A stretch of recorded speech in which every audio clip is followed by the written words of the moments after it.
One of the characteristics of Jesus is that he is the great connector. 1 Timothy 2:5 says that Jesus is the bridge that connects God to the human race.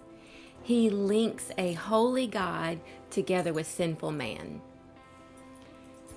He is the connector between a believer's natural death and their heavenly entrance.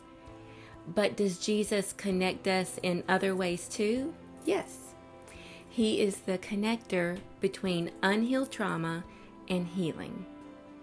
He connects our anger to our capacity to forgive. He's the link between our past and our future. He connects family conflict to family harmony. He bridges the gap from addiction to recovery. He connects our confusion to clarity. He connects oppression to deliverance, anxiety to peace, and shame to freedom.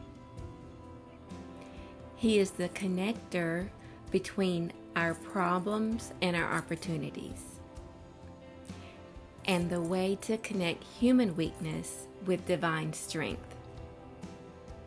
What is the gap in your life right now? Take a moment to invite Jesus into any space that you cannot fill without him. Be blessed.